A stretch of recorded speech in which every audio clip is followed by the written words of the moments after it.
En aquest vídeo t'explicaré què és el ransomware i 5 coses que pots fer per evitar que robin les dades de la teva empresa o despatx. Soc Rafael Torrelles, de Xarxa Control.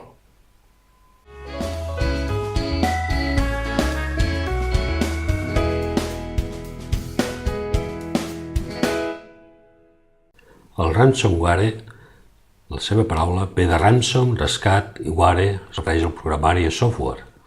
És un malware, o sigui, un software perillós i dolent que infecta i capa arxius del teu sistema operatiu o del teu ordinador. Impedeix l'accés a les dades, impedeix l'accés a qualsevol eina que tinguis instal·lada al teu ordinador. L'objectiu és demanar un rescat, i aquest rescat habitualment es demana en bitcoins, actualment. Bitcoins és una moneda, criptomoneda que es diu, una moneda virtual de molt difícil rastreig per part de la policia. I tot això no és nou. A l'any 1989, un trojà que es deia AIDS o SIDA va infectar milers d'ordinadors a tot el món a través d'un disquet o floppy disk. Aquest programa s'instal·lava als ordinadors i quedava a l'espera fins que l'ordinador esperava i s'engegava 90 vegades. Llavors sortia un missatge en pantalla que demanava el rescat. Aquest rescat consistia en la compra d'una llicència d'un programa de dubtosa procedència que arreglava el problema. Aquest ingrés que es havia de fer era aproximadament entre $189 i $350 i, curiosament, l'ingrés es feia amb una compta de Panamà. Us sona, no? I com es propaga? Doncs la primera forma que tenen es coneix com a phishing o anar a pescar.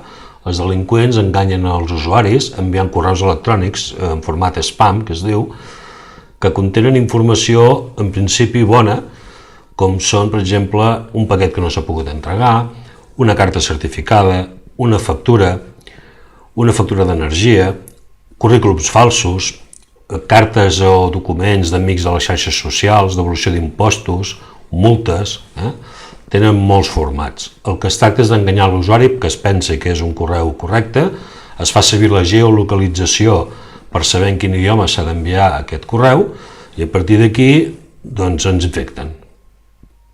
Un altre sistema és el drive-by download, que es refereix a que quan un usuari està en una plana web en principi correcta i normal i no sap que aquesta plana web ha estat segrestada o infectada per un malware o un programa maliciós. Llavors aquest programa, al descarregar-se qualsevol altre document que necessita l'usuari, descarrega també un malware i ens infecta l'ordinador. Els downloaders i botnets són una altra manera d'infectar els ordinadors de les empreses. Es tracta de petits programes d'usuaris que estan fent servir planes de dubtosa procedència amb recursos gratuïts, que el que fan és baixar, juntament amb allò que necessita l'usuari, un petit programet que és gairebé indetectable i que un cop s'instal·la a l'ordinador s'encarrega de baixar la resta del programa maliciós i començar a infectar tots els ordinadors que estan en connexió amb aquest. Així l'ordinador es converteix en el que es diu un zombi, perquè comença a treballar infectant des del nostre ordinador els altres. No només entre les xarxes, sinó que és capaç d'arribar a través d'internet a altres ordinadors amb els que tenim la connexió, del tipus que sigui. I com ho pots defensar? Doncs tinguent en compte que els usuaris mateixos són l'esglaó més dèbil de la cadena, és on t'ataquen els cibernautes, enviant aquests correus spam que els usuaris haurien de saber reconèixer i ni tan sols obrir-los. Una bona formació dels usuaris de la teva xarxa farà que puguis evitar amb un percentatge molt gran tots aquests problemes. La segona cosa que has de tenir en compte és tenir sempre actualitzat el sistema operatiu i els programes del teu ordinador.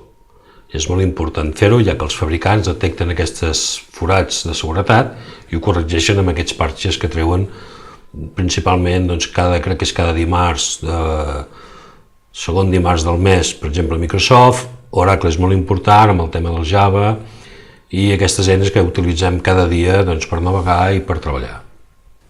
En tercer lloc, una bona estratègia de còpia de seguretat ens proporcionarà un bon pla de continuïtat de negoci i recuperació davant dels desastres que tota petita empresa ha de tenir. És necessari fer còpies de seguretat diàries i setmanals i mensuals. Hem de posar al cap què ens costaria tornar a començar l'activitat de la nostra empresa si ara mateix perdéssim tota la informació.